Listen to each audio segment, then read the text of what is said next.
Hi, can everybody hear me?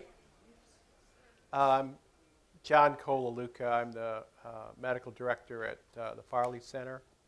And I was asked to give a talk today. And Darlene went through a lot of talks that I have and wanted something on spirituality. And so this talk today is about the spirituality of work. In terms of background for me, I've been in recovery this is my 14th year in recovery. I myself went to treatment for alcohol dependence back in 2001. And this talk initially was for people who are in recovery. I gave this talk up in, or down in, from here, Branson, Missouri. And so it was designed around people that were in recovery. People in recovery, almost by nature, are piety impaired, and we'll see that term here. But it's essential for people in recovery to have some conscious contact with a power greater than themselves, and insofar as we can bring spirituality into our lives, that promotes our recovery. So that was initially what I gave this talk for, but I think it has applications to everybody that has a job or that looks for a deeper meaning or a more transcendent meaning to our work. And hopefully after this talk you can see your work as more of a gift to you to have the job and to be grateful for having the job that you have, but also that the work that you produce is also a gift. And come to see that you can bring spirituality into your workplace. So to get started, this thing kind of works and it kind of doesn't. So it might get stuck. If it does, I think we have a way of getting out of it, okay? So can I give just a little, I am so sorry, we were kind of trying to get the door straight. And you did your introduction already, didn't you? Yes, I did. Just wanted to tell them where the bathrooms were, and we have a break at 10 o'clock. Okay, great. Is that good? Everybody else has been here probably before, is that right? Okay, thank you, Dr. Colaluca. We're so happy to have him here. Thank you very much. I'll tell you what I didn't do and what I'd like to do is to have everybody just tell us who you are and maybe what you do, and we could go around the room and there's some interactive questions during this talk that I hadn't looked at for a long time. And when I looked at them, some of them are well, they made me a little uncomfortable, okay? So I think that some of these questions will make you uncomfortable too. I think that I'd like as many people as possible, if you're courageous enough to, offer up an answer to some of these interactive questions. If you're not, then, just contemplate the question to yourself. But can everybody go around and just say who you are? And Joan, you go first. Yeah. Good morning, everybody. I'm Joan Bender. I'm with Williamsburg. I'm an RN, William Heritage Community Foundation, and I operate as executive director of 2 adult day centers in churches. Okay.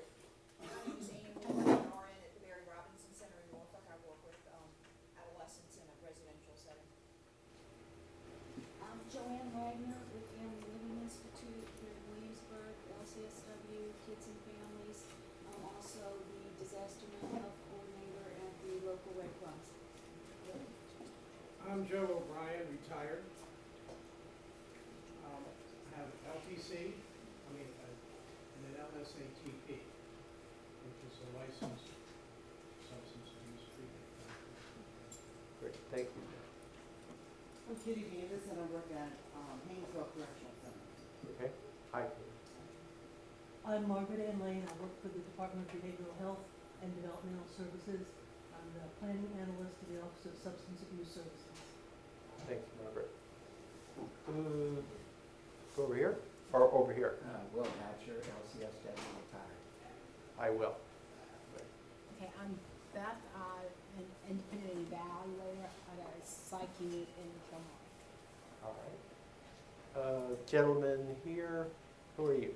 My name is Henry Blackwell, Hi, and Henry. I work at the counseling center.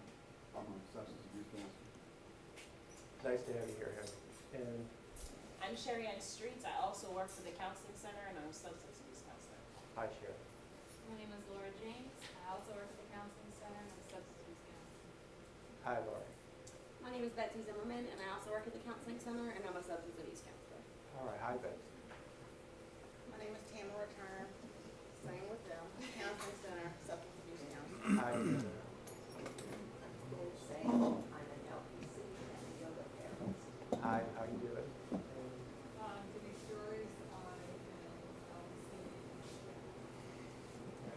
I'm Stephanie Gallus. I'm an LCSW and I'm a school social worker. Hey, Stephanie. My name is Kathy Anthony, I'm a school social worker. Hi.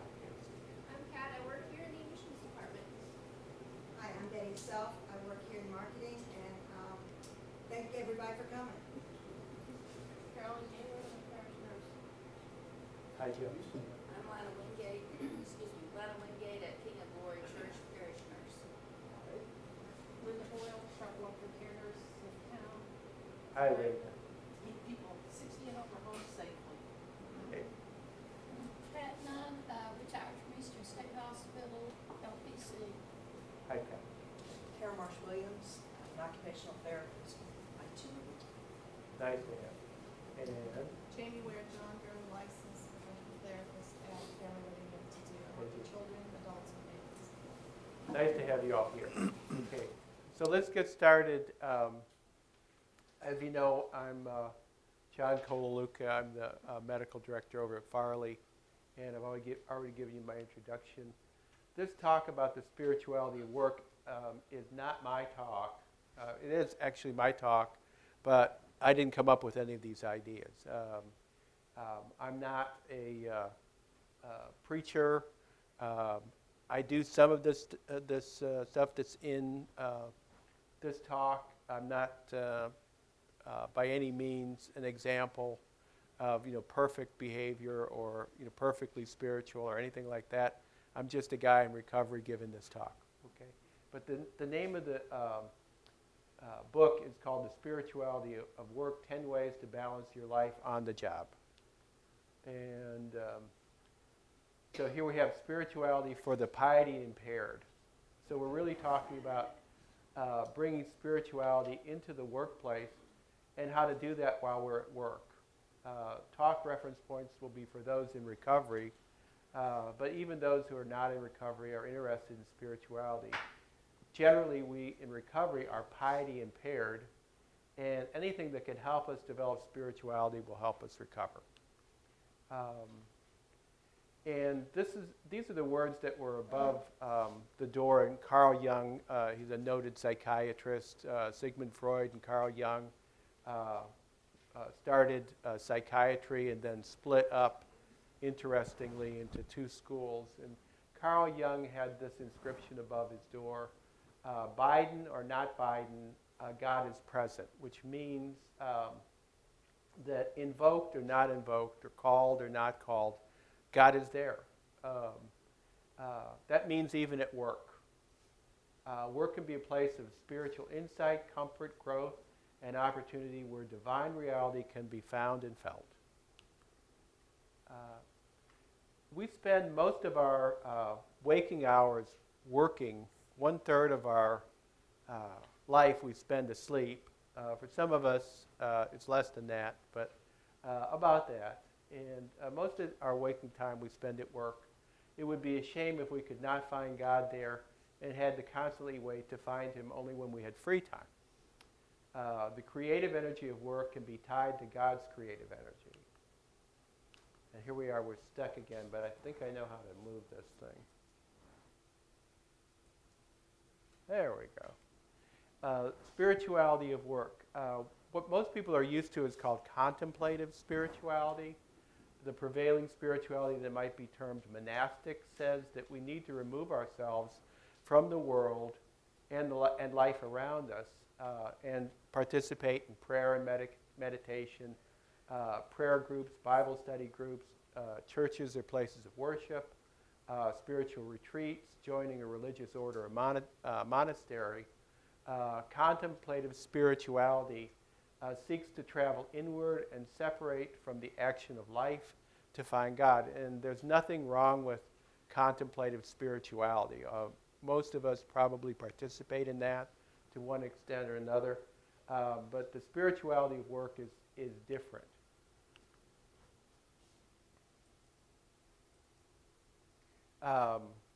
Spirituality work is not about organizing prayer groups, discussing religious beliefs, or conversion of non-believers. Becoming aware of the intrinsically spiritual nature of our work and acting on that awareness.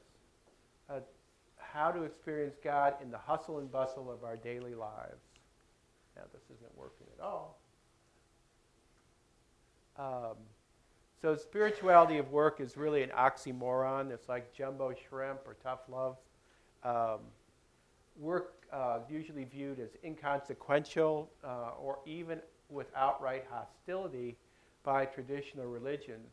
If God is everywhere, he must be at work.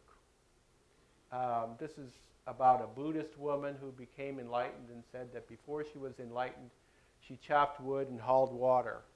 And afterwards, she chopped wood and hauled water. The spirituality of work is like that. Making the connection changes our spirituality and our work. Now, this isn't doing well. Spirituality of work.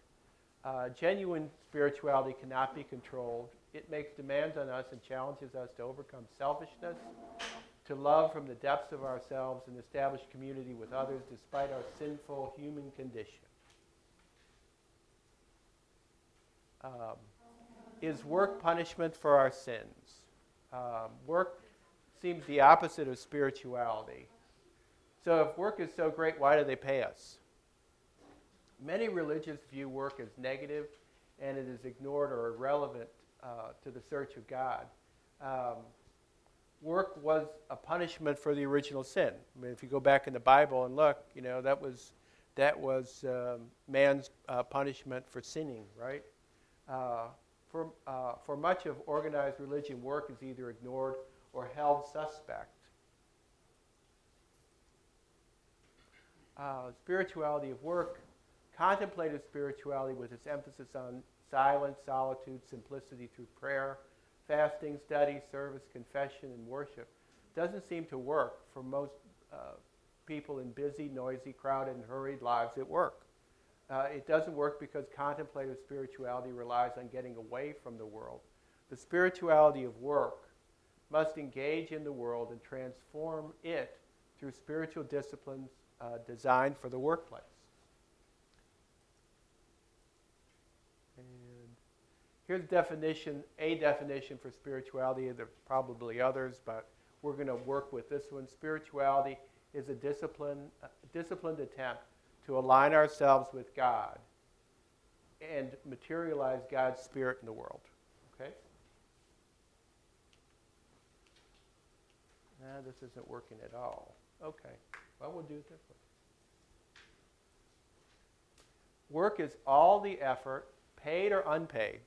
So if you're volunteering, you qualify, paid or unpaid, we exert to make the world a better place. So the spirituality of work is the disciplined attempt to align ourselves with God and materialize God's Spirit in the world through all efforts, paid or unpaid, we exert to make the world a better place.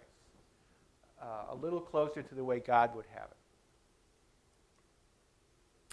And so here are our first interactive questions. Can anybody, if you're interested, volunteer some answers to this, and you could just raise your hands if you want. Describe your workplace and some spiritual aspects of your work. Does anybody have the courage to raise your hand and volunteer some spiritual aspects to your work? 1, 2. Go, hey.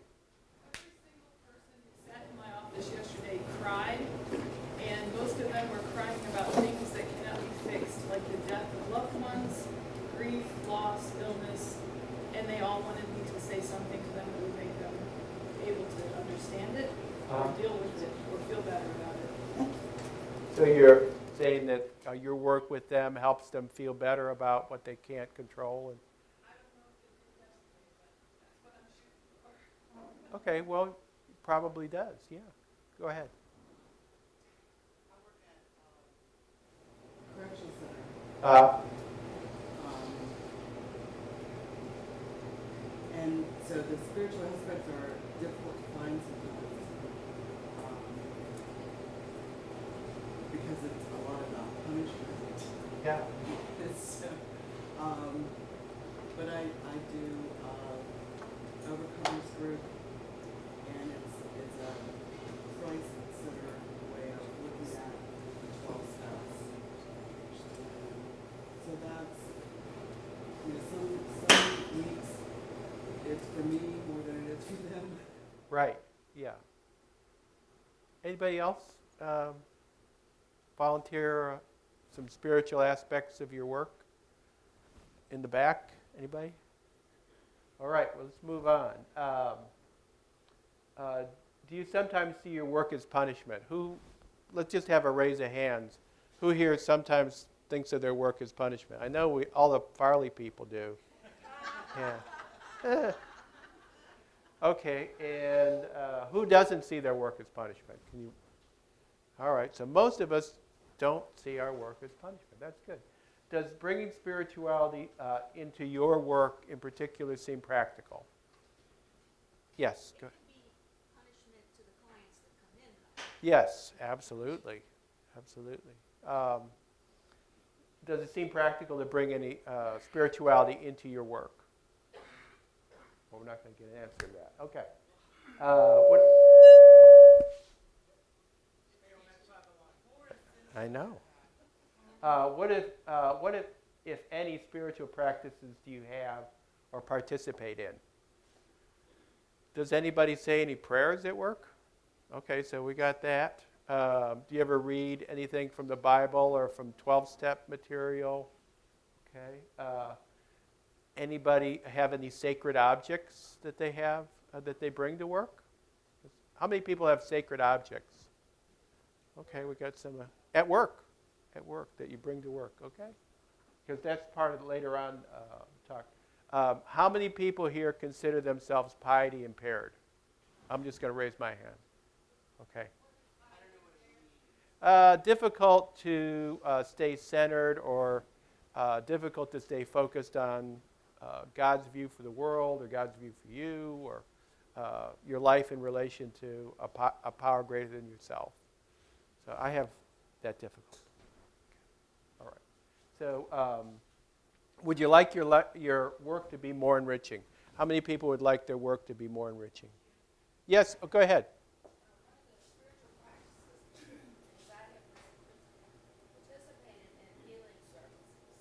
Ah.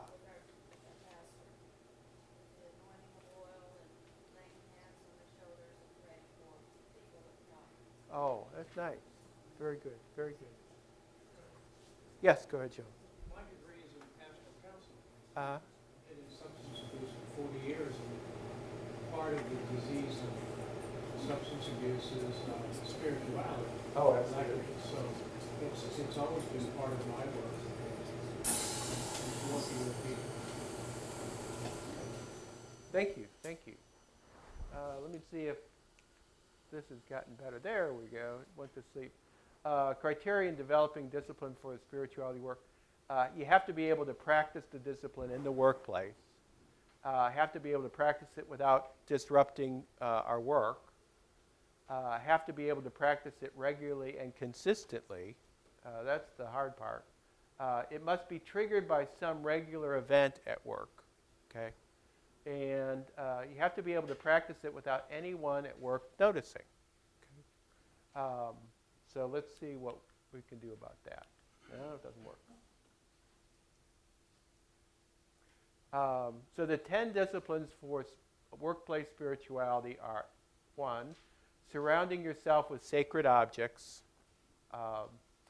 living with imperfection, assuring quality, giving thanks and congratulations, building support and community, deal with others as you would have them deal with you, deciding on what is enough and sticking to it, balancing responsibilities between work, family, personal recovery church community, making the system work, and personal and professional development. Yes? Can you say a little bit more about non-traditional sacred objects? About sacred objects, we're going to get into that right next, so it'll probably be answered in the next slide, okay? Because that's the next thing we're going to talk about. Surrounding yourself with sacred objects. Signify our intention to use our time at work as fruitfully as possible and keep us in touch with a transcendent reality. So it can be a religious object, but it doesn't have to be. I have a few things in my office that aren't necessarily religious objects, but they have a value to me and remind me of certain things that affect me emotionally or spiritually. And it can be as simple as a family photo or a pin or doesn't necessarily have to be a crucifix or the bleeding heart of Jesus or any of that. But it can be a secular object that has deeper meaning. To have a sacred space, okay? If you have an office big enough to have a sacred space, then you could, a beautiful work of art. If you've got something in your office that you consider to be beautiful art, sacred objects should interrupt our lives, our work lives, so that they trigger the other kind of contemplative thoughts that we have about our work. There's some penguins, kind of, just a little break from all the types. Sacred objects, turn a secular object into a sacred object. A pin, an earring, a magazine cover, a textbook, anything that you designate as a sacred object. You bring it into work and put it on your desk or put it somewhere where you'll notice it when you come in. Designate an object or place as sacred on your commute to work. So how many people know that when they travel to work, there's something that they notice that they could possibly designate as a sacred object? Got a couple back? All right. And then you're on your way to work, you see this, and it triggers certain thoughts and contemplative thoughts about spirituality or God or the transcendent meaning of your life and your work. But you start with one sacred object, and each time you notice that you think of its deeper spiritual meaning. When the first object becomes familiar, then you add another object or replace that object. You also, will move an object around so it kind of interrupts what you're doing, so that it starts to trigger that thinking. Wear a sacred object that no one will notice. Designate one sacred object that you pass on your way to work, which would be on your daily commute, and move your sacred objects around daily, weekly, monthly, or yearly as needed. So that becomes really kind of the hard part. You get these objects that you've designated that you only know what their deeper meaning is, and bring them to work. The tendency is just to leave them in one spot or not bring new ones in.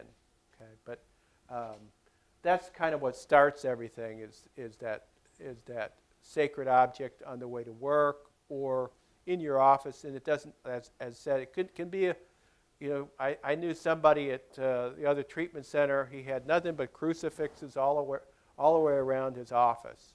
But for him, that's what he did, and other people would have different objects. Okay, so.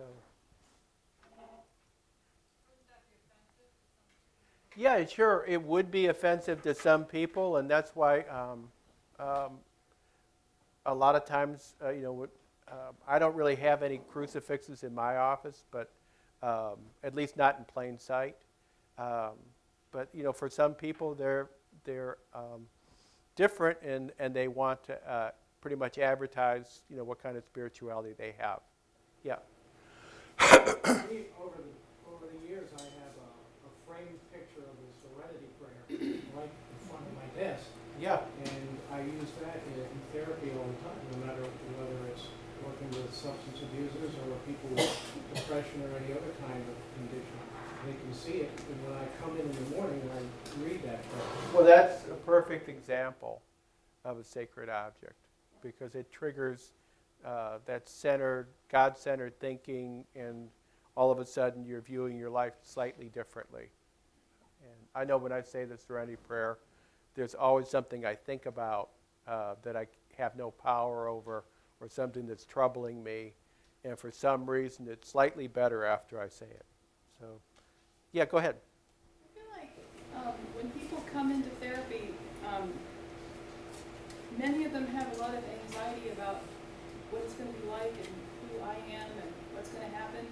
And if I advertise my spiritual orientation, it might help some people, but it might also be a barrier to other people. And I feel like if I'm practicing spirituality for myself in a meaningful way, that will come through to them without me being overt about it. I agree 100% with what you're saying, and I think I take that same view. You know, if we're really spiritual, then people are going to see by the way we act and how we interact with them that you know, our life is on a different plane, or we're experiencing the joy of living, or that we enjoy our lives and that we enjoy them, and that we won't need to talk about a particular religious belief or have them pray with us necessarily. But I think, too, you know, I don't really have any kind of objects in my office that are particularly one way or the other. But you know, that's the reason for this talk. If we can bring our spirituality into a workplace, then you know, we're gonna act and interact differently with our clients and our patients and our coworkers, and hopefully, you know, build community from that. Okay, I agree with you 100%. And here are some describe objects which you consider sacred. So you, Joe, had the Serenity Prayer. Does anybody else have any examples of sacred objects that you? Go ahead. I have a necklace that I wear, and it's not just applying to work, but applying really to life. And the necklace has a heart in the center to remind me of all the love that I receive and that's available for me to give. And it's a circle around the heart, which reminds me that we're all connected. That's great. That's great. Perfect. I have a watercolor painting that I purchased as a teenager, and also a photograph of a rainbow. So I have some nature in the office. Yeah, go ahead. In the back. On my screensaver, I have an eagle, and it becomes a point of conversation around recovery and healing, letting go, but eagle wings, also angel wings, and we talk about how the connection to, if God is offensive, then we talk about roads to get to where we're going that make us on a happier plane. And so I let them know I'm not prophesizing, but at any given time, if you feel comfortable talking about your spirituality, I'm receptive and open to that. And this to me means that reception and openness. Good. So the eagle. Yeah, I think that's a really good example. It's a very good example. What makes your object sacred? I think you all kind of answered that question. Would you consider bringing them to work? So who has some sacred objects that you would not consider bringing to work? Does anybody have that? Yeah, go ahead, Joe. Joe. Well, for the past 4 years, I've worked for Catholic Charities, and 80% of our clientele are not Catholic. Oh. And when I asked them why they choose charities to come for counseling, they said because they felt that they would have to get a spiritual basis. But I don't keep any statues in my room or anything like that, because some of their religious beliefs are that they're idols. So I don't do that. Okay. Same thing, I wouldn't have a crucifix or a statue per se, religious statue. I do have the Bible. All right. That could offend some people, but, you know.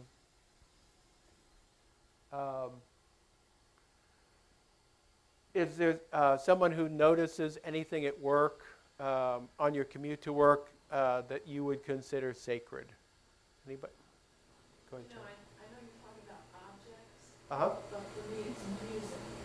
Oh, okay. So in my car is like a chapel. Ah. For example, this morning I played Morning is Broken all the way here. So I listen to music, and I have a variety in my car, so I can pick out what I want. But when I'm alone in my car, that's my space. Or even at work, I would have music that has a meaning, but isn't in your face, if you know what I mean. Yeah, I didn't really even think about that, but that's a great example. It's constantly, it's something like Morning is Broken or something like that that people can relate to, depending on what they like Yeah. or their history. But that triggers your spirituality for the day. It triggers mine. Yeah. Anybody else have any places that you pass on the way to work that could possibly trigger, besides just other trucks or road signs? Or is there anything? Because I was thinking about that on the way to work today, and the last 32 years I've spent in Louisiana, and if you've been in Louisiana, there's no fall. There's 2 seasons, but mostly pine trees, no deciduous trees, and there's really no fall.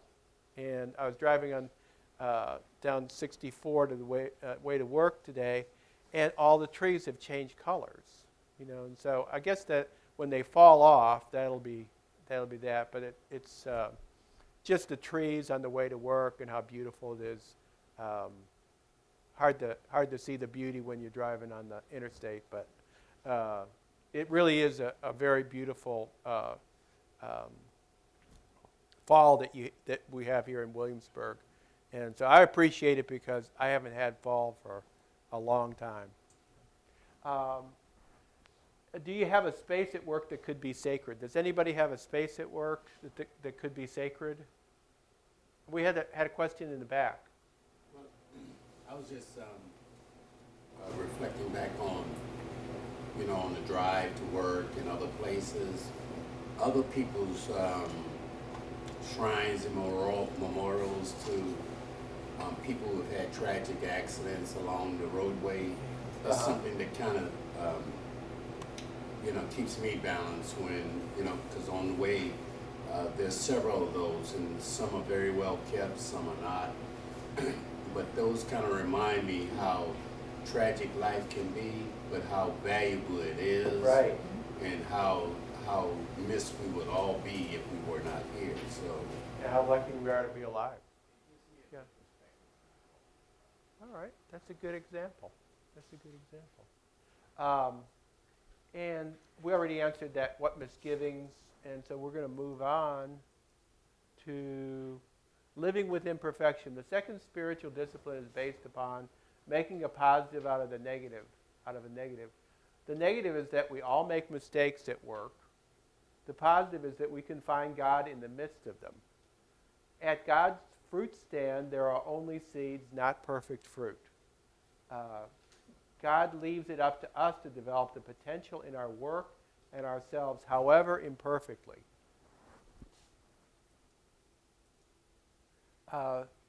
Sometimes getting out the very last typo isn't worth the time it takes to make the letter perfect or short story structurally perfect. You have to live with some imperfection if anything is to be accomplished, and you are to use your time wisely. If we accept imperfection as part of a human condition, and eventually we do, as we see our own imperfection, then we should celebrate our failures as well as our successes. I don't know. This is not working. Okay. But I perseverate and trying it once more, see if it'll work. Living with it, the opposite of this discipline is called the sin of perfectionism. Perfectionists are sick trying desperately to live an impossible life, right? So people with perfectionistic characteristics or outright perfectionists set the bar way too high for themselves and really for anybody else, and are continually unhappy and frustrated because their expectations are so high for themselves and everybody else.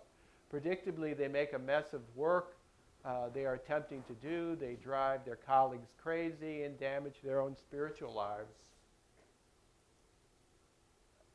Living with imperfection. God loves us with all our faults and does not want us to hide ourselves. When you hate the parts of you that are imperfect, you will want to hide these parts from the world and from God. God does not want us to hide his creation from him or others. He made us imperfect and loves us the way we are. Imperfection. Great athletes and artists continually push themselves to their limit.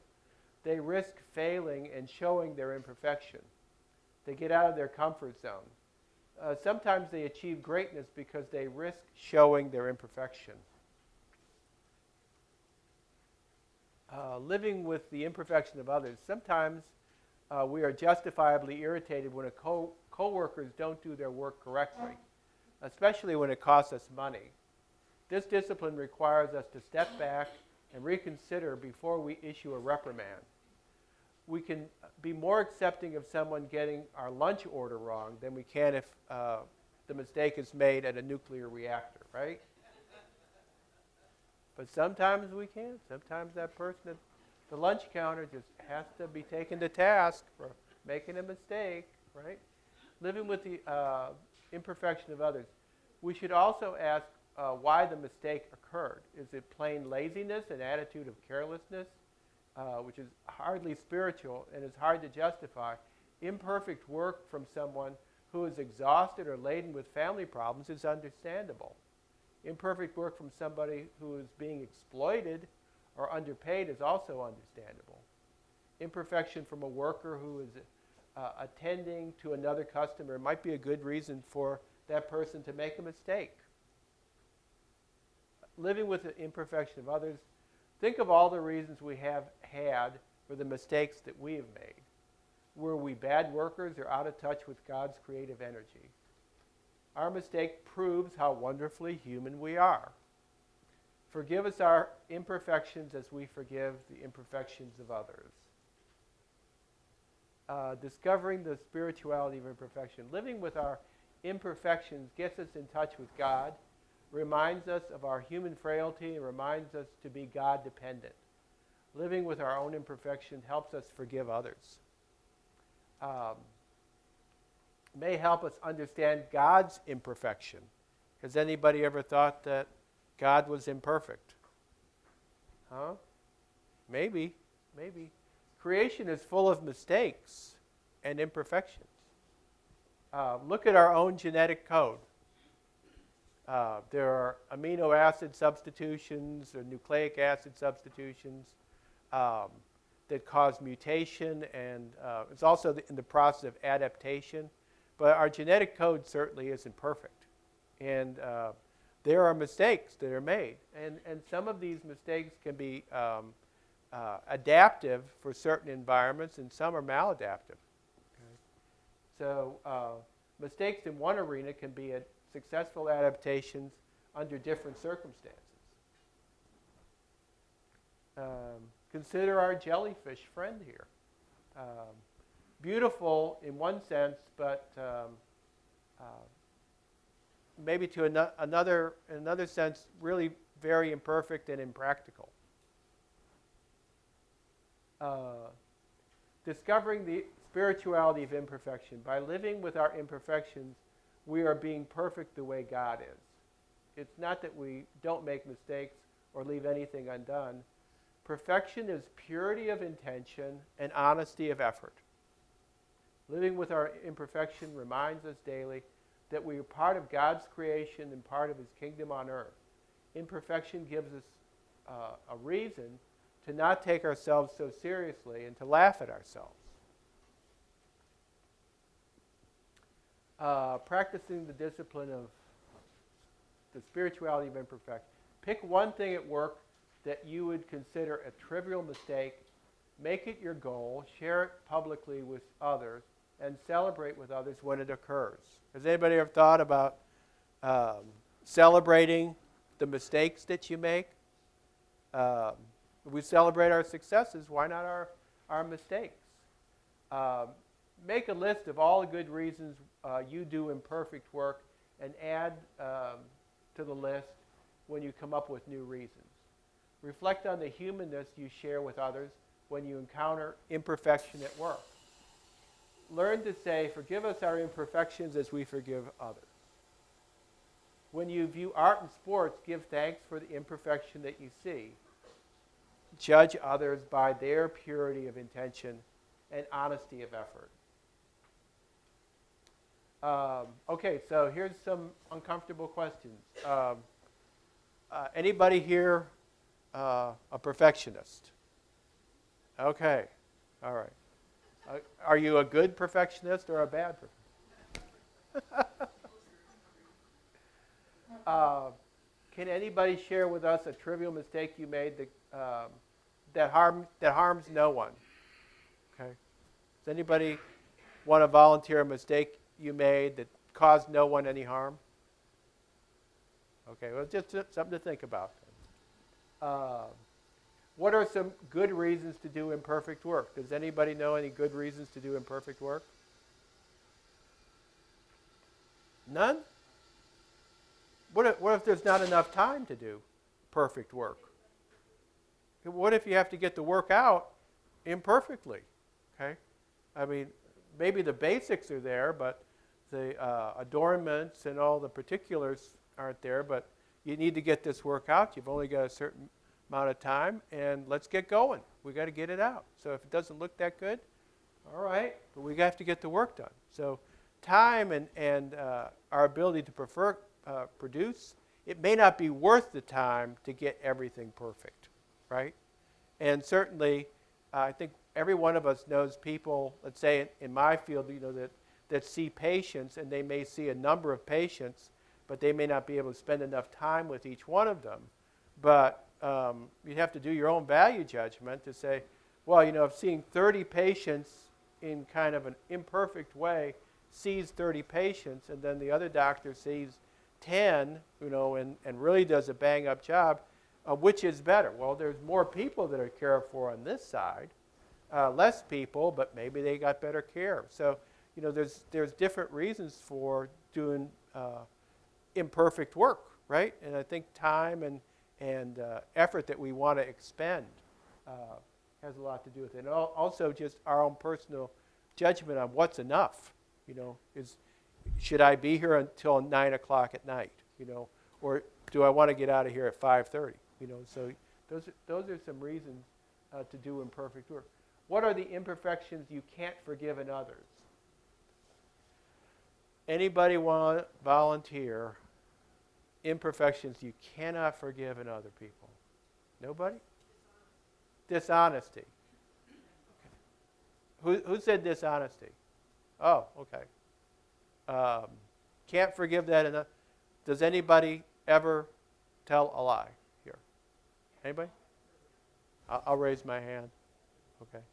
So, we, in that, right, I think I'd have to look at myself and say, yeah, I can't really forgive dishonesty, but, I've been dishonest. So I can kind of relate to where they're at. My preference is for people to be honest with me, absolutely. And I value honesty, and I value people that are honest and open. That's a quality that I wish I had more of.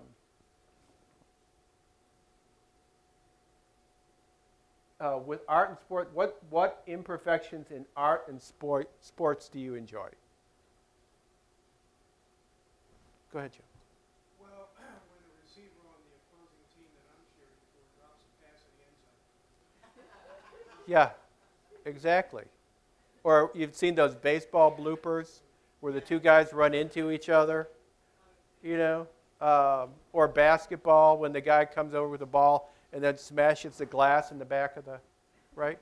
So, I mean, those are the sports highlights. Are really most of the, imperfect things. And then, of course, the great catches and the great receptions and the great plays, where people really extend themselves and take a risk of really being caught with their pants down, but they guessed right this time and it looks great.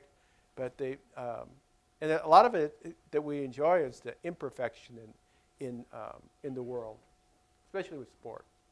Do you judge others by their purity of intent and honesty, or by the results? So who here judges people by their results?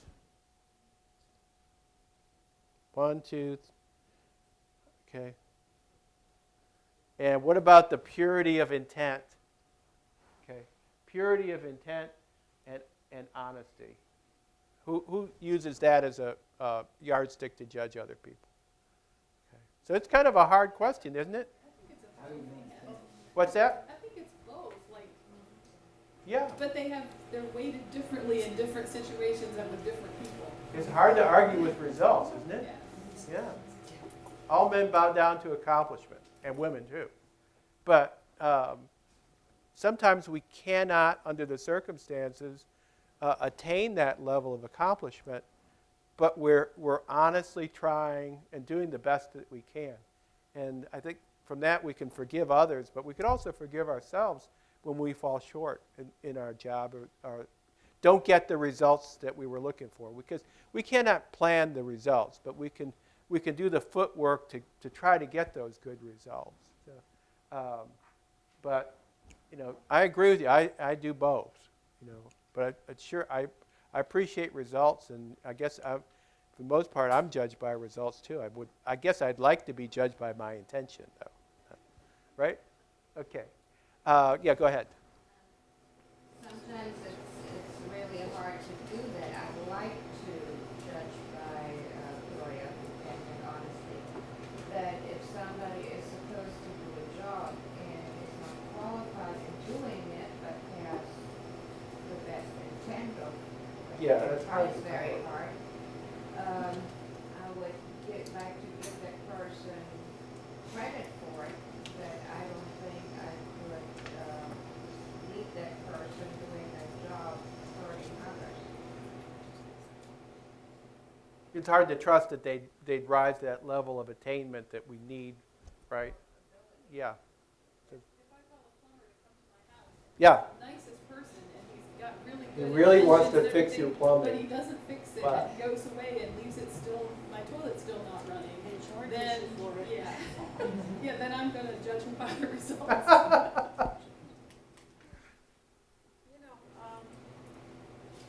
Sometimes those errors hurt other people. Right. And to me, the current angst is the gentleman from Africa that got on that plane live, that he had been in touch with Ebola. And Yeah. consequently exposed many people and threatened their lives. And I can't excuse that. There are some times when it impacts the lives or well-being of other people, that people are honest. Well, What if about the doctor that comes back and Yeah. goes to the bowling alley and the subway and the cab? I mean, he was following protocol, but we had the same result. Right, the same result. But if you were stuck on a plane in East Africa and you really wanted to get to the United States, and all they were doing is asking you some screening questions, you obviously knew that if you said no to that answer, that you'd get on that plane. So a lot of us would do the value judgment. Hey, I really want to get to the U.S. So no, I haven't been exposed. So, but that's human nature. That's. We need better protections in place. I think we do.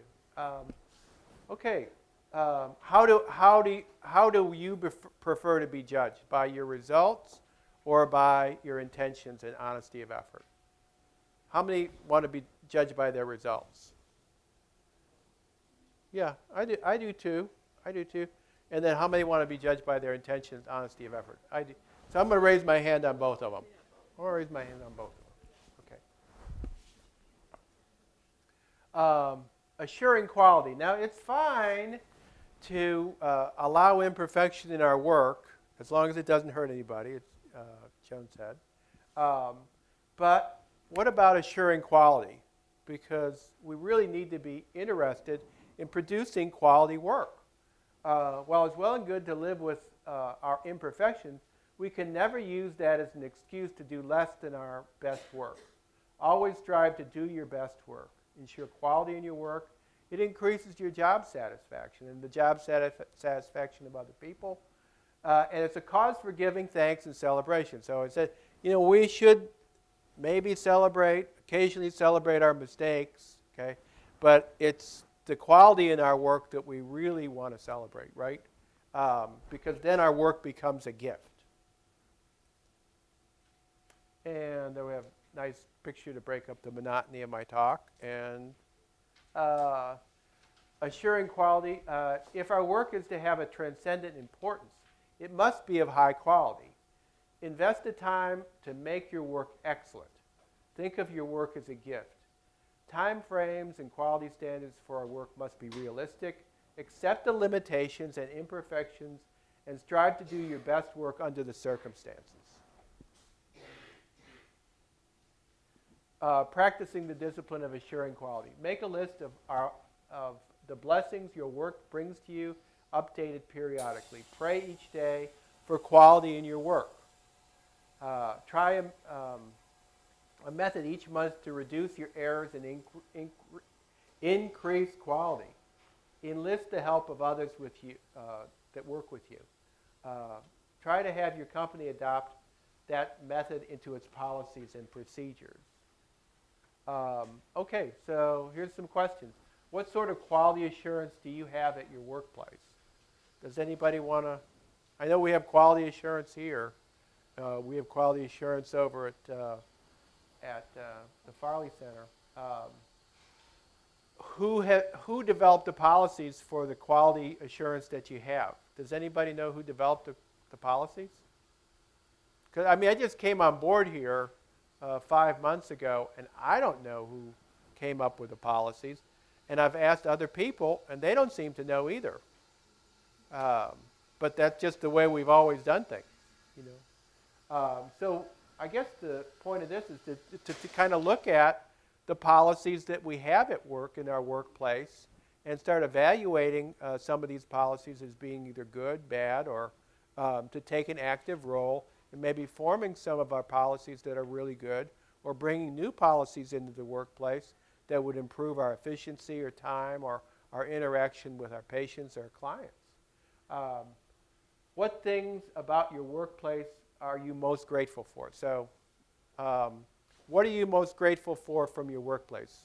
Anybody? And I want to go back. You want to go back to? First question, what sort of quality assurance do you have? Yeah. And I think a question before that question is what's the philosophy at your workplace about the work people are placed in to do? I feel like the philosophy that people should be placed where their strengths are and be working on their strengths could then fit into what kind of quality assurance you have.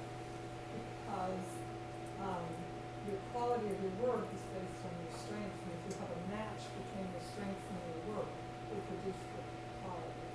Okay. Just a thought. Okay, thanks. So let me get back. Who has things that they're grateful for at your workplace? Does anybody have anything you're grateful for? Particularly co-workers. Your co-workers, right. I'm just so happy when they're, oh, you're here, yay. Yeah, the family and the community Yes. working with you. Anybody else? A paycheck and the opportunity to change, Okay. to make a difference in people's lives. So you're grateful for the monetary compensation and the difference that you make in people's lives. Okay, very good. I want to touch on what this lady right here just said. One of the things I'm grateful for in our practice is that if somebody has, if there seems to be a mismatch or they don't have what they need to do a particular task that's expected of them, it's not a culture of blame, but it's a culture of like development and trying to help people acquire if there's a deficit in skills to acquire Right. that, To be or to get more retrained or support, or to be able to educated. network with colleagues and so on. So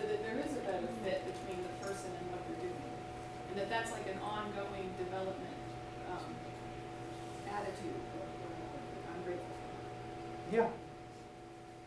That's a good thing to be grateful for. Anybody else? All right. What areas need the most improvement at work? Can anybody think of any areas in your work that stand out as needing improvement? Tanya? For us, probably more communication. And I think that we do a great job at giving each other compliments and saying, we work with a great team and good job, especially in the environment that we're in. A lot of times we're extremely stressful. So being encouraging to others, I think we do a pretty good job at that, but we can always improve in that area. Giving thanks and congratulations. That's part of you stole it from did you read ahead in the, okay. All right. Are you working actively to improve quality at your workplace? Raise a hand. Are you working actively to improve quality at your workplace? And anybody want to say that they're not working actively? Because I think I'm doing both, right? There's some things I could do, and then I am actively working on other things too. Giving thanks and congratulations. More the way God would have it. Celebrate birthdays and holidays together. Practice mindfulness to be conscious of the small things around us. Being mindful means we express our feelings to our coworkers. Not just appreciate, everything that's going on around us, but actually express our feelings. Give thanks and praise our coworkers for positive things that they do. I think that since I've been at Farley, I've noticed that really is part of the atmosphere at Farley. We high five each other, continuously during. But I think that those attaboys are really. They really encourage others. I know they encourage me, and that back and forth that we have, I think it builds community and friendship and support. And I think it just raises morale in general. But I know I appreciate that from being at the Farley Center. Okay, and give thanks and praise to our co-workers for positive thoughts. Okay, let's go on. Congratulate the janitor for his work. So even people that, what would life be like if nobody took the trash out, nobody vacuumed, those are important jobs. Give your employees the afternoon off. I don't have employees to give the afternoon off, but you all have the weekend off. I'm going to give you all the weekend off. Okay, thank you, you're welcome. Bring food to work. That's a way of sharing and community with others. This on hold. Purchase a small gift, buy your employees lunch, throw a party, or invite them all to a sporting event. And we do some of that at Farley. Just since I've been here, we do a lot of that. So, how about self-congratulations? Pat yourself on the back every now and then for a good job. Thanks and congratulate ourselves for good work. Seems unnatural for us to congratulate ourselves, but why not treat ourselves as we treat others? Take yourself to lunch, buy yourself a gift, or play hooky. I have to, take a mental health day every now and then. Thanks and compensation. Part of the discipline of giving thanks are raises, bonuses, promotions, freely given, and even unexpected. A just wage is not just what the market will bear or an employee will accept. Talent and hard work should be rewarded at work. Giving thanks and congratulations. Competitors may be inside or outside our organization. We can learn from our competitors and be happy for their success and superior work. The success of colleagues reflects our whole organization, and will ultimately benefit us. We should not badmouth our competitors, spread false information, resort to negative advertising, or engage in unfair market practices. Congratulations for outside competitors can be difficult, but we should do it anyway.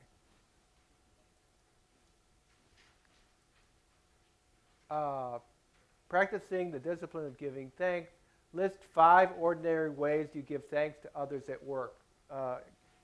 We don't necessarily need 5, but is there any way that that you give thanks at work to others? Right. Somebody does a particularly good job or exceeds expectations, write them a note or thank them. I know we do that continually with email back and forth. Go ahead. Touch base on a personal level. Yeah, take time to actually talk to the individual for a while and mention your appreciation for the work they do, how valuable you consider their work. And all those are ways of being honest, too.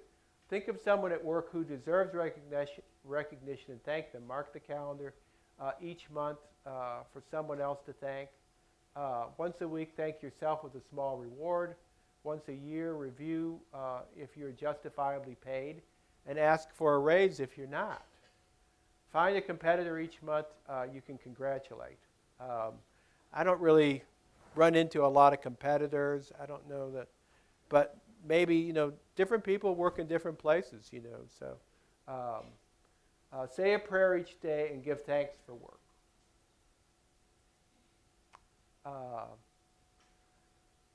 Name one person you should thank at work. Does anybody have a person that they should thank at work? You want to share that person with us? Or just want to think about it? Okay. Your supervisor. Well, go ahead. Yay! Anybody else? All right.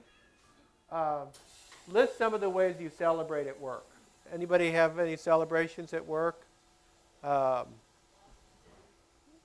what you got?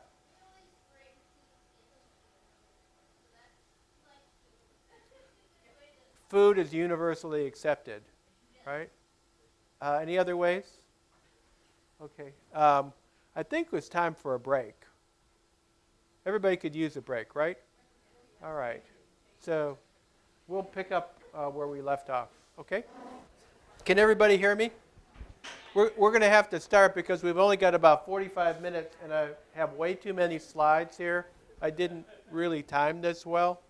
So we're going to have to speed this up. Okay, the next part is about building support and community at the workplace. Workplace can be full of competition, jealousy, gossip, backstabbing, pressure, and tension. Help transform the workplace into building support and community.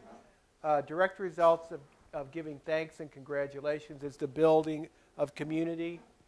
Is a direct result of giving thanks and congratulations and can be done even in the most hostile environments. We build community and support by offering welcome to new employees, welcome and encourage workers who feel threatened and isolated. Be aware of the needs of others. When we welcome others, they will reciprocate. Being loyal. Reintroduce loyalty into the workplace. Stop gossip and backbiting. Walk out when it starts. Say something positive about a person being slandered. Offer a word of encouragement to those who have made mistakes or failed. Show loyalty to your company, even if it's not reciprocated. Showing compassion. Death, serious illness, family problems can be opportunities to build community at work. So unforeseen, bad circumstances can actually build bonds between coworkers and people at work. We must support each other during these times. These times put us in touch with the truly meaningful parts of our lives. Make sure your company has policies in place that allow for the compassionate treatment of others. And I think I appreciate that about the Farley Center and especially Don McCourtney and how he runs things.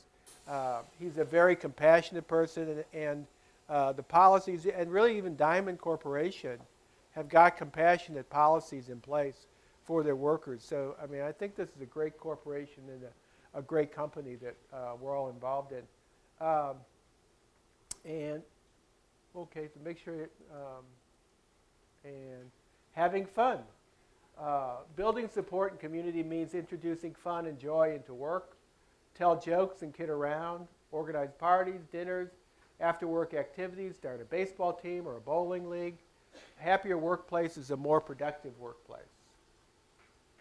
And there we have our happy koala bear. Does anybody know what koala bears subsist on? Exclusively subsist on eucalyptus leaves. That's all they eat. All day long, hang in a tree, gather eucalyptus leaves. It's a great life if you're a koala bear.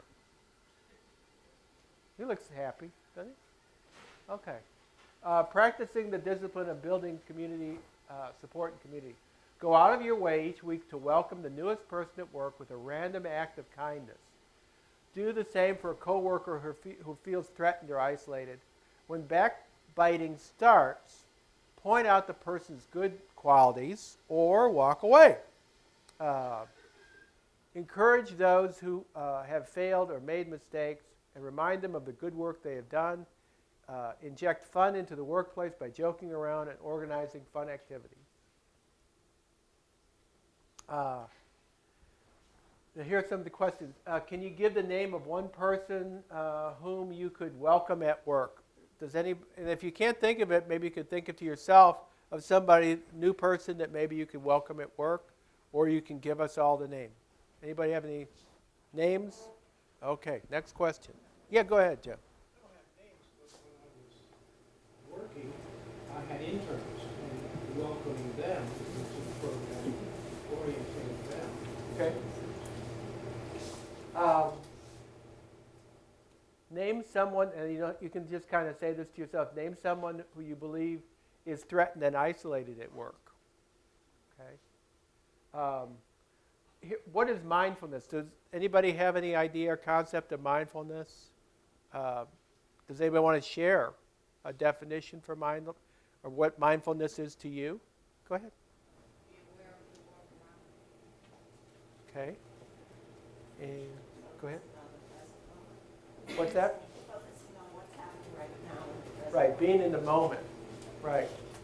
And, okay. The back? I'd also say inside of self as well as outside of the environment. Think of inside of yourself as well as outside. Be in the moment. Be conscious of what's going on around you, with you, your breathing, the smaller aspects of your life. It takes you out of the future and brings you into the now. Or if you're in the past, it brings you into right now. Okay. What are compassionate policies at your workplace? Does anybody know of any compassionate policies at your workplace? No? Sharing leave, or leave sharing. Leave sharing. Oh, and then you donate? Yeah, that's really a nice thing to do for someone. A lot of programs have EAPs for their employees. Right. As a policy. Right. Send a blanket email when somebody in the employee pool has a hardship, like a relative, mother, father, died. Or you take a collection up. Let's say someone has their house burned down or they lost all their possessions. You take up a collection, or food drive, or clothing for people. That's the way we can help each other and build community at our work. Now you don't have to answer this question. Who is the person at work who is most targeted? Just think for gossip. Just think of that to yourself, okay? And what do you do at work for fun? Does anybody want to volunteer what you do at work for fun? Linda. Next Friday, we're having pizza and Junior's cheesecake right here in this room. And I think the pizza is from Bellissimo's, and it's excellent pizza, so everybody come to that. So we're having a food party. Okay. Anything else that, yeah? Where's that? At staffing? Yeah, we do too. We have fun at our staffing meetings. We have an emergency here. Okay, go ahead. All right, let's move on. Treating others as you would have them treat you. Honesty builds trust. And I think, Linda, you mentioned that honesty, and certainly it's something we should strive for, to be as honest as we can with others. I think tempered with the honesty needs to be some sort of compassion and love for the other person too. I think without that, it can be an evil thing. Tell the truth to coworkers and clients, and also patients. Bill fairly and accurately. Advertise honestly. Our customers, clients, and colleagues, patients too, should be able to expect from us competency, quality, honesty, trust, service, and understanding. In areas of negotiation, competition, and just compensation, we should be willing to treat others as we would have them treat us.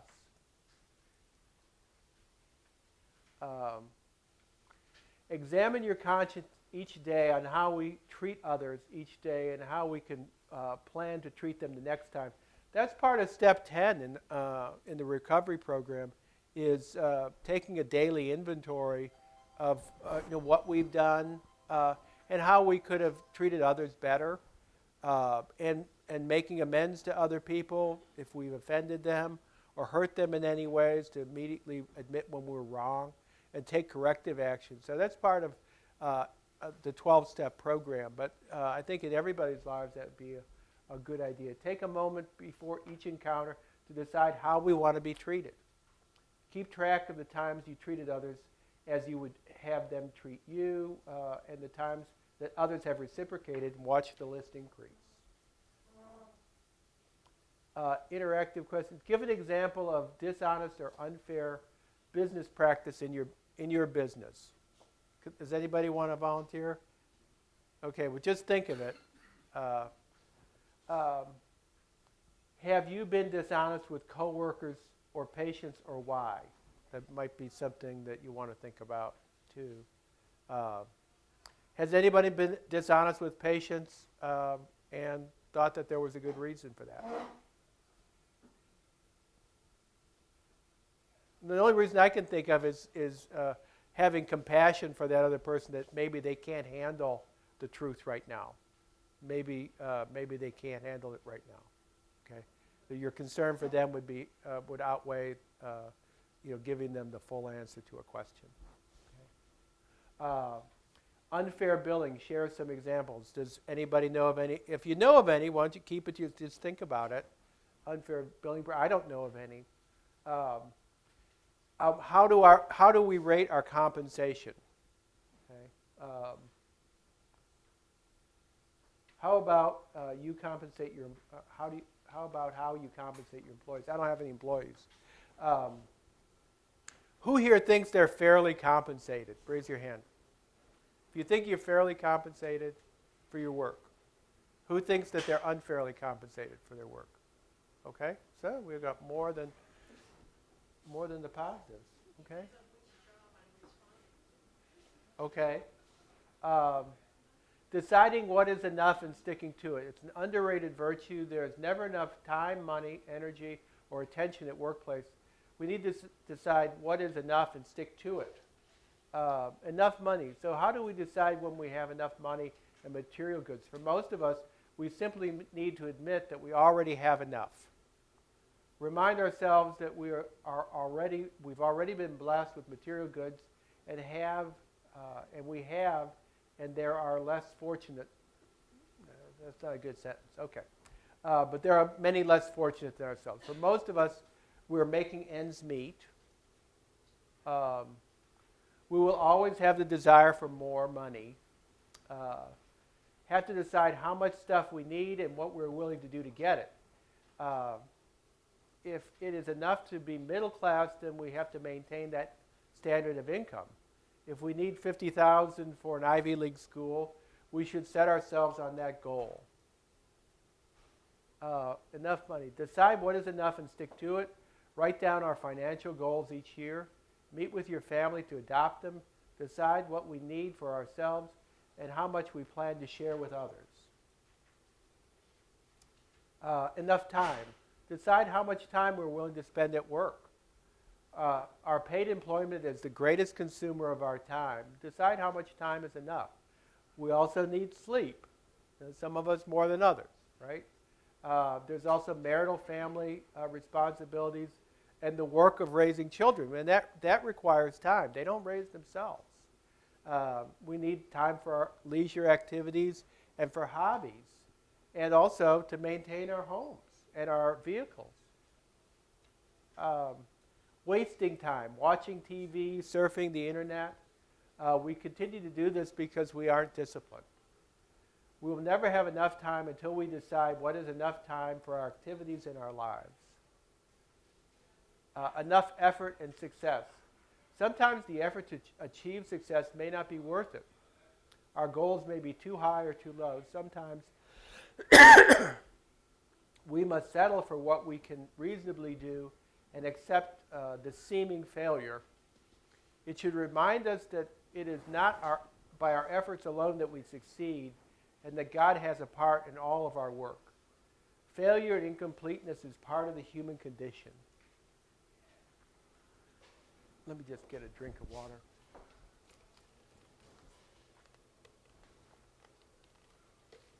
Okay? Before we start a new task, set a time limit and stick to it no matter what the result. Learn when to say enough. Review once a year our successes and failures and see how modest they really are. Question daily, have I spent enough time and effort? And if the answer is no, then decide, when will enough be enough? Practicing that discipline. Write down how much money you need to live on. Update this every year. Note the difference from what you earn and what you need. When offered a raise, promotion, or new job, ask God if it's worth the price of taking it. Make a list of the goals you did not accomplish that later turned out to be not so important. Whenever you decide you have not spent enough time or effort on a project, decide what is, write it down, and stick to it. And here are some interactive questions. How much money do you need and how much do you want? Do you have enough? So I'll ask that question again. How many people think they have enough money? Okay. One. Okay. And how many people think there's not enough? Not enough? Not enough. All right. That wins. That's the winner. Has anybody here ever turned down a raise or a promotion? Yes, when I retired from the military, I was recruited to a nonprofit, and the salary they wanted to give me, when I look at the compensation that other staff members received, it was a wide gap between what I was going to receive. And I said, hey, why don't we come back to that a year from now and look at that? So I took a lower salary. I just felt it was not appropriate to be hired at that. Okay, so you made a value judgment about what you wanted, what you needed, and took. You know, I think the key is how you manage what you have.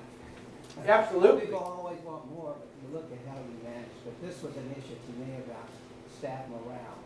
At some point in time, people would look at the salary I received. You know, the people there that had been there for 10 years, and I felt that was, if I said early in the presentation results. So I told the group that were hiring me, I said, let's look at this a year, let's bring it down to this amount, and then we decide a year from now. But at this point, I'm not going to come in at the salary you offer. It's too high. Anybody else? I was just going to say, I give an assignment sometimes to some of my clients and ask them to spend at least 2 weeks keeping very careful track of everything they spend and everything they spend their time on, and to get an idea of what is really valuable to them. Because when your previous question said, or that one said, how much money do you need? It's like, I think if we're not mindful about what we're spending our money on, then we have a skewed idea of that in the first place. And it's like, if what you spend your time and money on does not match what you say you value, then that's an important thing to learn about yourself. And everybody who's taken me up on it has found it to be a really valuable exercise, but a lot of people don't want to do it because it's uncomfortable. It's a lot of work. Too much work. It's an inventory Yeah. of what's going on, so you can get a picture. Usually, people don't want to undertake an inventory. Too much work and too uncomfortable. So, but those that do, it's very valuable. I've done it myself. I found out that I waste money on a lot of things that are trivial, and then it helped me kind of curb that. And you have enough money if you don't waste it on stuff like that. Yeah.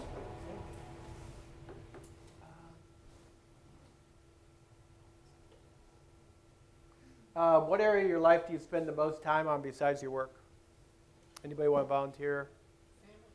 Family. What else? What else? Family, sleeping, yeah? Yep. I have a therapy dog program. Oh, okay. On that. Okay, hobbies. Right, yeah. Anybody have any hobbies? I collect poker chips. Sometimes I'm ashamed to admit that, but I do. I don't gamble, but I collect these poker chips. Way too many. How do you waste time? Anybody want to volunteer? How do I waste time, or how do you waste time? Solitaire. What's that? Solitaire. Solitaire.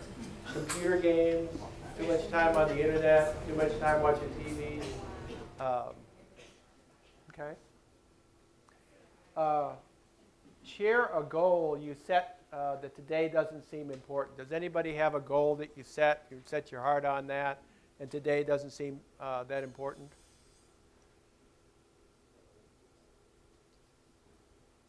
Okay. Name someone you want to spend more time, something you want to spend more time doing. Does anybody have anything that they want to spend more time doing? Tanya? Spend time alone. Spend more time alone. Yeah, I noticed that from the time I wake up, I'm constantly either with someone else or like on my way to work, my husband is already at work, so he'll talk to me until at 6:20, but then I transition to my best friend, so from 6:20 until I get to the building, really to the door, I'm talking to her, and then I go into reporting and it starts my whole day, so I have no like quiet time unless I go into the ladies' room. So I need to spend more time by myself. I can, not neglect myself, which is something that I'm very good at. Okay. Self-care, alone time. Anybody else have something that? What's that? Travel. Yeah. Go on vacation. Travel for you? Travel? Go. Everybody. Who doesn't like to go on vacation here?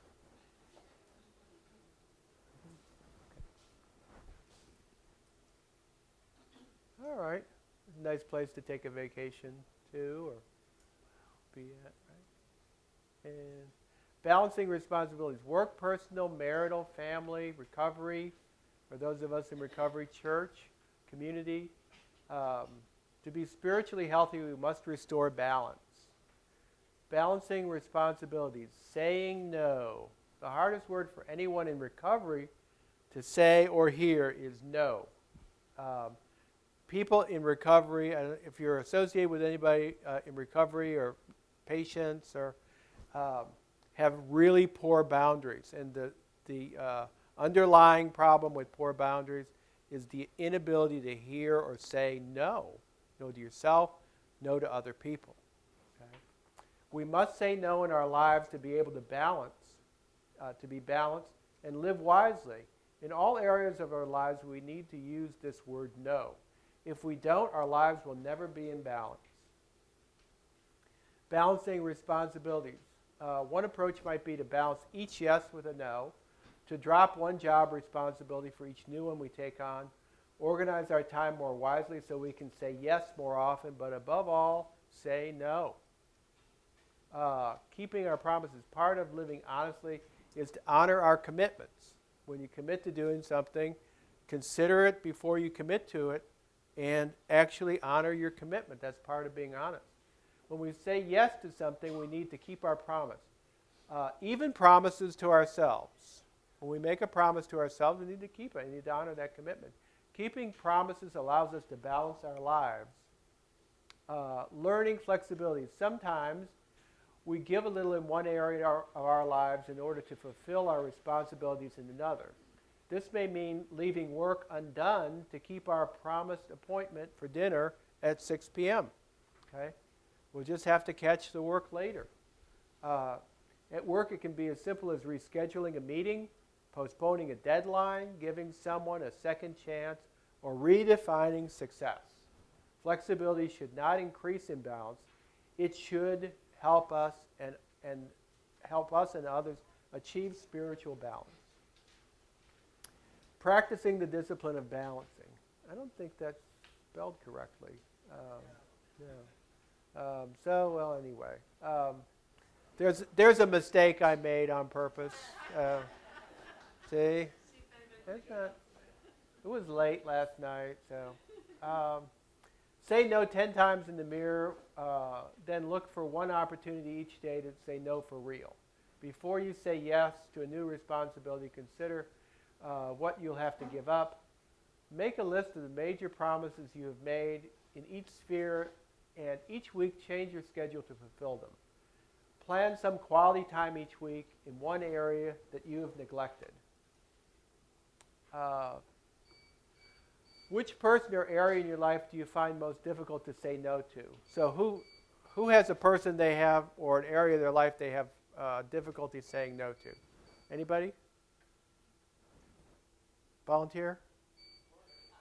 Work? Anybody else? My wife? Okay. Anybody got wives? Husbands? Okay. Can't say children? Hard to say no to children. Okay. But they need to hear no. Yeah. Gigi doesn't have any problem saying no. Okay, here you go. I have a handicapped relative that I'm responsible for a lot, and it's hard to say no sometimes when it's something that I could say no to. Go ahead. My elderly parents. Elderly parents. Elderly parents. Yeah. Hard to say no. Sometimes we have to, for self-care, we have to balance that. Sometimes they can get by without us doing the things they ask. What's the biggest promise you made to someone? Anybody want to share that? What's the biggest promise you've made to yourself? I was going to say I do. That is a big promise, isn't it? Yeah. Mary said that's a huge promise. Okay. Give an example how inflexible or rigid you are.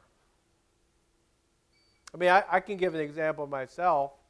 I think of things being one way, but I also get into a comfortable rut of coming to work back and forth, and I actually get very uncomfortable when I have to go on vacation or if I have to travel and I'm not doing my own routine, and I can feel that inflexibility and I can feel that rigidity, breaking away, and I actually get very anxious with that. Okay. What areas of your life have you neglected? Does anybody want to volunteer areas of your life you've neglected? Go ahead. Travel. Haven't taken enough vacations. What place do you want to go to the most? To France? I do want to go to France, but I say Jamaica. What? Jamaica. Jamaica. Well, you need to set a goal to get to Jamaica as soon as possible. Work towards it, and then you'll be happy, right? At least for that time being. Anybody else? Okay.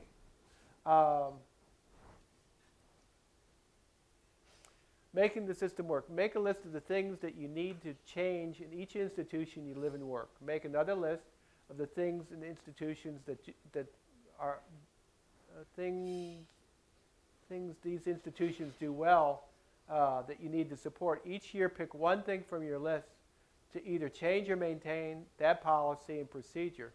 Try to organize your work better. Okay. And engaging in ongoing personal and professional development. This discipline most closely fits the traditional understanding of what it means to be spiritual. There is a spirituality to keeping oneself current in your professional field. There are those who are too lazy, thoughtless, or irresponsible to keep up with their professional development. It gets you in touch with the deeper meaning and transcendent nature of your work. So,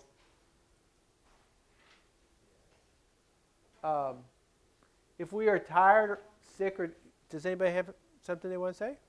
Okay. If we're tired, sick, or depressed, we hardly have the energy to notice the presence of God where we work. Taking regular physical exercise for at least 30 minutes a day can add to our spiritual lives at work. Taking care of our minds with plenty of rest, hobbies, reading, vacations to Jamaica, leisure activities make us more spiritually effective. Ongoing education. Related to professional development is the discipline of engaging in lifelong and continuing education. May or may not be your profession or have any spiritual content. Learning for learning's sake. I don't do this, but they recommend reading 12 books each year, any books on any topic, as an ongoing discipline of education. Interaction with colleagues. Faith-based sharing with colleagues raises awareness of the deeper meaning and transcendent quality of our work. Groups of professionals in recovery serve the same purpose. Raises our consciousness about recovery and gives deeper meaning to the workplace. Practicing the discipline. Subscribe to a professional journal or periodical. How many people subscribe to professional journals up here? I do. Okay. Go to at least one professional course or seminar each year. How many people do that? Okay. How about this one? Exercise 30 minutes every day for 1, 2. I don't do that. Okay. Well, we got a few people that are taking care of themselves. How about take a mental health day once every? Anybody take any mental health days? Good for you. Good for you.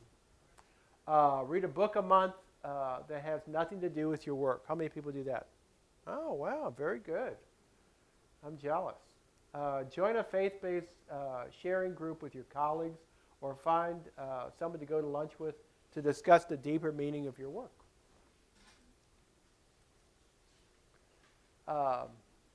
All right, what professional organizations do you belong to? Can anybody volunteer a professional organization that they belong to?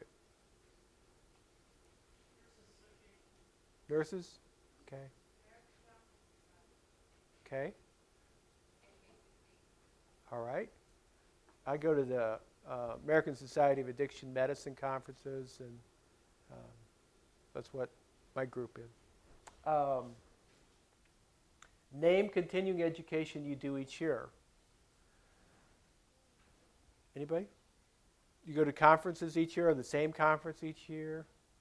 I usually either go to a scientific conference for addiction medicine or the review course each year. Something to do with addiction medicine each year. What's that? Yes, you're right. Very good. Yeah. Anybody want to give the name of a book you've most recently read? Okay. What's your favorite form of exercise? Walking? All right. I like riding a bike. Who's a runner here? Anybody run? Great. Anything else? Pilates or Kung Fu, Jiu-Jitsu? Anybody got that? Okay. What faith-based groups do you belong to? Churches? Anybody here with churches? Any other groups, Bible studies, anything like that? Great. Who do you consider your spiritual professional mentor? I have one. My sponsor. I've had him for almost 14 years now. Anybody else? Okay. So here are the 10 disciplines of spirituality. Surround yourself with the spiritual objects. Okay. Living with imperfection, assuring quality, giving thanks and congratulations, support community, building support and community, Deal with others as you would have them deal with you, deciding what is enough and sticking to it, balancing responsibilities between work, family, personal, recovery, church, and community, making the system work, personal and professional development. In summation, if work can be all that, how can God not be present? Remember the inscription above Carl Jung's door. Biden or not Biden, God is present. Called or not called, God is always with us.